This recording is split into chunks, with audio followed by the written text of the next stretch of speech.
Your hair looks good, actually. Thank you. Oh, you're talking about her, I was going to say. I never get compliments on my hair. Just gonna get a wig and change it up, and then everyone will talk about it all the time. That would be nice. Just have it live on a styrofoam head, throw it on in the morning. Welcome to Inside Look. I'm Jeff Lyons, joined today by Kim Dyer of ARC of Evansville. And this is kind of a fun one for me. I've been involved with ARC of Evansville for many years. And for full disclosure, I am on the board of directors there. And I have a son. My oldest son, Patrick, receives services from ARC. And but there's a lot of exciting things going on, and I'm glad Kim could come out here and talk about it. Welcome, Absolutely. Kim. Thank you. So first off, for people that don't know, kind of sum up what ARC of Evansville is all about. Yeah. So the ARC of Evansville, we work with individuals with disabilities. We want to get them involved. We work with just individuals in all different scenes, community, employment, day services, and things like that. Yeah.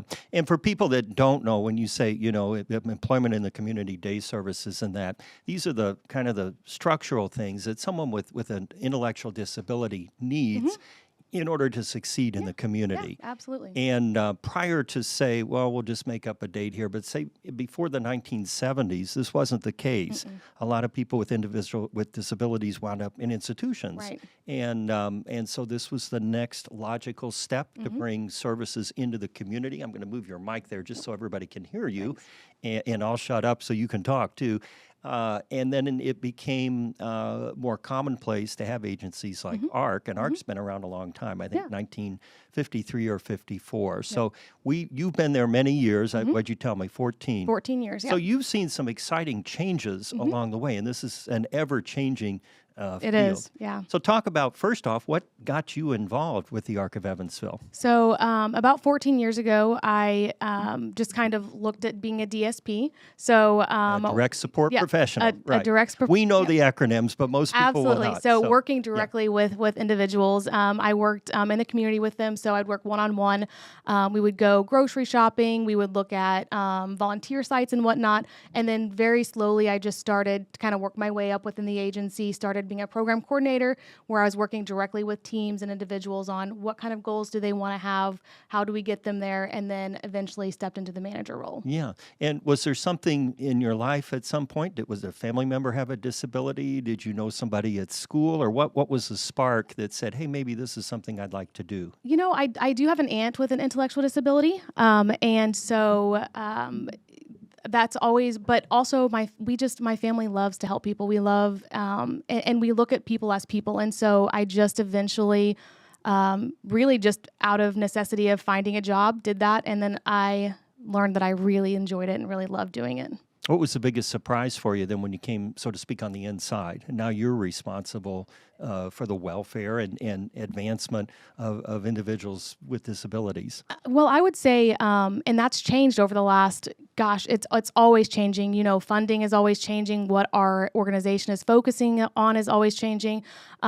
So just kind of the processes behind getting people employed and getting people engaged, that looks very different from a direct support professional's role than it does for a manager. And so it takes a village for sure, people behind the scenes, people doing the frontline work. And so it takes everybody for sure. Yeah. When you were actually one-on-one with our individuals, what was gratifying about that for you? I mean, obviously, you're dealing with the same people. I guess you had kind of a client list, so to speak. So you'd see the same people frequently, maybe a couple times a week. So how did that work for you? So at first, 14 years ago when I started, we had just started our one-on-one program. Our PAC program is what it is. And so I was actually, I think, the first PAC staff that we had. And so starting that program and starting to work with individuals one-on-one, one of my guys really struggled with just connecting. And so we started going to a personal trainer and he started building a relationship with him. We started going to some of the same locations and slowly he came out of his shell and started, those people became actual people that he would see even outside of with me. And so that was really cool to see him start to slowly build relationships and not need me so much. And kind of, he was taking the lead and I was just there to be a support in the background. Yeah, and gaining that independence Yes. and kind of working the connections in the community. Yeah. And you mentioned PAC earlier, the whole idea, I think it's participation and community something or other. I don't remember what that acronym stands for. But the idea is to get into the community rather than just go and do activities, say, at Arc of Evansville's facility. You're out wherever, right? And so that's kind of why you're here today, because we're at launch, and I say we because I'm part of the decision-making team there, but in a transition to being even more in the community as opposed to in a place. Right. Yeah. Right. So talk about that. What has caused that to happen? Why is it a good thing? So I think lots of different things. Really being community-based is what is best for all of us. And we want to be involved, but funding has a role in that. And then also, so right now we're at one location, and we do get out and about with groups, but we're finding that if we can break out into smaller groups around the community, we can become more involved with, and people who live on maybe the east side can be very involved in the east side, finding sites, going to those regular places. And so on a smaller scale, we feel like it's going to be more impactful if we do that in multiple smaller locations versus everybody coming to one location and then kind of breaking out or staying at that facility. So kind of a hub then. So Yes. we'll become parts of neighborhoods around Evansville in this case. Yep. And so what will happen in these hubs then? Yeah. So me and the team have really been working on making sure that this is a very structured move. And so we've been working on building a curriculum, community pathways, where it's going to break down community skills, community navigation, how to emotionally navigate when things don't go right in the community, adult living skills. And so really what that will look like is folks will be able to do those things at the hub and then go practice. And so really it becomes learning and then it kind of becomes doing and growing. So it's teaching and then them being able to do it by themselves and really get out and about and not just learn in a classroom setting and staying there. Yeah. So. What has the response been? And I know some people say, well, I don't want to change. I want to stay on Virginia Street, which is where our is at the moment. And, of course, I know other parents, and I hear that feedback too. Yep. And change is always hard. It is. What's your response then when somebody says, I don't want to leave? Right. I like it just the way it is. Yeah, and I think that's been one of the benefits of starting. We've already started one at the beginning of last month, and so it was our pilot program. And so we've been able to kind of get feedback as we go, and we're going to use that feedback to make those programs better. But we're getting a lot of really good feedback. We're getting a lot of folks saying that this setting seems to be more relaxing, that they're actually able to work more one-on-one with folks as opposed to kind of folks coming and going in and out of rooms. And so, we do have families or providers with concerns about we're moving in because, again, like you said, change can be scary. But we are finding that folks really enjoy it. And in reality, when people take a step back, everybody wants to be a part of something. And we're finding that when we do this on a small scale and we're able to work one-on-one with folks, they're becoming more a part of the community and they've got more natural supports. And we're getting really good feedback. People are really enjoying it. What's the age range of people that we serve here at Arc of Evansville? So anywhere from 20, and the Arc of Evansville as a whole, all of our services, I think we've got someone as young as like 7, all the way up until, maybe 80 something. And so, but with day services, it's typically once they graduate high school, 22, until they decide that they want to retire or stop going. And, we actually will have more of a retirement hub as well for some of those folks who their goal won't be employment or really to be out and about, but they will have a place to come and kind of do those more recreational activities where it's kind of a slower pace. Yeah. How would you describe the spectrum of disabilities that are served in these programs? What are the most challenging? What are the one, people maybe go to the grocery store or restaurant or somewhere and they see an individual with disabilities. Sometimes it's apparent, sometimes it's not. Yeah.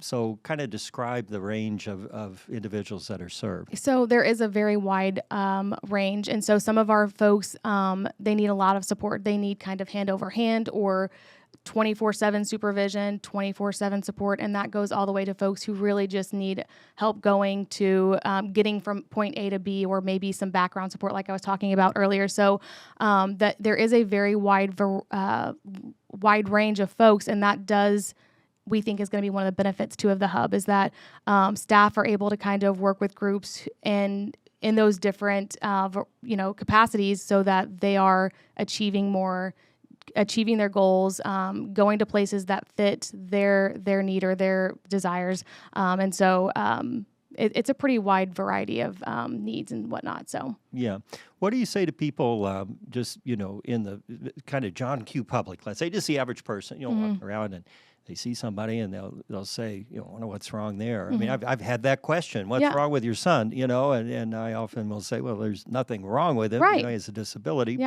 but he's Patrick. How do you respond to that? I mean, there for many years there was stigma, and there probably still is a little bit of fear of the unknown. How do you deal with that when you're in the community more, which it comes up, Yeah, our staff are actually really good about it.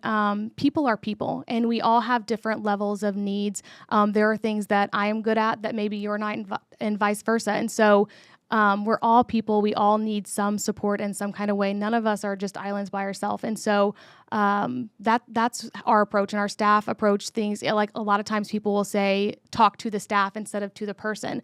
And our staff will say, well, they're standing right here, ask them. And so we've got really great staff who assist with that. But my thing is just people are people, and we all need each other in different capacities. How do you think the perception, or at least the treatment of individuals with disabilities, has changed in your 14 years? So, compare with when you began to now. We've come a long way from really not being, when I first started, even when I moved into the program coordinator role, we were always in the facility as far as day program goes. And so when I first started, we started community integration is what we call it. And so started slowly getting groups out. And so we've come a really long way, and I think that it's super cool to be a part of the evolution forward, because I don't think that we're done yet. And I think as services evolve with the Arc of Evansville, we're going to see that change even more, where folks are naturally a part of, the place that they go volunteer weekly. People know them, and we will be background support and not really taking the lead on any of these things. We've come a long way. It's really cool. Yeah. And just as somebody a little bit older than you, I can remember, being in grade school, and special education was like off somewhere. Nobody quite knew where it was, and you didn't see those kids maybe at recess or at lunch, and there wasn't a lot of attention put into integration or understanding. Right. And so, of course, we're talking about early 1970s in my case. So it is just a complete sea change, Super cool. that I've seen in my lifetime. What excites you most then, once we get these hubs up and running with Arc of Evansville, what seems to be the next logical step? So I think what excites me the most is people actually achieving what they want to be achieving. We started a person-centered thinking program about 3 years ago. And even 3 years ago, you would hear us say, like, we're person-centered. We really put an emphasis on what they want. But even in the last 3 years, we found really we weren't as person-centered as we thought we were. And so really grabbing the entire team and saying, how do we make this just about this person? And we do realize that there are some risks, but let's not just focus on risk. Let's focus on where do they want to be? Why do they want to be there? How do we break that down into baby steps to get them there? And so, our goal is that eventually we might have these hubs and people might start and end their day there. But for the most part, we want people to be a part of the community. We want people to have purpose and just have relationships in the community just like we do. Yeah. So you mentioned earlier funding, and we should point out, I guess, where funding comes from for an agency like Arc of Evansville. Much of it comes from the individuals that we serve through Medicaid. And as we know, if anybody follows the news, Medicaid is, in the news a lot, maybe not in the best of ways. Right. Budget shortfalls and so forth, cuts in Medicaid. But when a person comes in, how does that then work In other words, do they just have a pot of money and ARC says, okay, this is cost that, or how is that handled? How's the funding part of this equation handled? So, if they were already on funding, basically their team would kind of, again, let's break down what they want. Do they want to be a part of day program? Do they need PAC services? What do they need? What do they want? And then we build services based on those, and they do have, limited money. And so basically they can select different services within that range of money that they can afford to do that. And so sometimes it's collaboration with different providers to make sure that they're getting all the services that they need. And that doesn't always happen, but we try really hard to make sure we're collaborating with everybody. Yeah. And families, maybe that have a child, let's say, in special education right now, or something like that, they kind of go off the cliff once the individual graduates school or turns 21, 22, I guess it is. Services end, at least that are provided by public education, and then this is the next step. So how do you reach out to those people or make it known that these services are available? So a couple years ago, we started our summer program, and so a lot of our folks have been participating in that over the summer, and then they'll eventually move to other services. But we get a lot of phone calls, and I just try to walk people through the different options, and hopefully the rest of their team is also kind of expressing, and really it comes back down to person-centered. What do we know about this person? Where do they want to be? And how do we help them get there? And the services that the waiver can provide can be a big part of that. Okay. Yeah. Anything I didn't ask about that I should have? I always ask that question. I don't think so. I think we you covered all bases. You know a lot about it, so well, I know a good. little bit. I kind of have more than a dog in the fight, let's just say. But it's very important, and it's important too. For full disclosure, we're not the only ARC of Evansville is not the only agency that provides services, and it's in every family's interest to explore all options. Absolutely. We should at least say that. Of course, I'm a little, biased, of course, but I really appreciate you coming out here and talking. This is an exciting development, and I'm sure we'll see more in the news about these hubs and further developments as we go along. It's exciting. Okay. We're excited. Kimberly Dyer, thanks so much from ARC of Evansville for coming out here. If you'd like to listen to all of our Inside Look podcast, you can do that wherever you get your podcast. You can also watch on the 14 News YouTube channel. With Kimberly Dyer, I'm Jeff Lyons. Thanks for joining.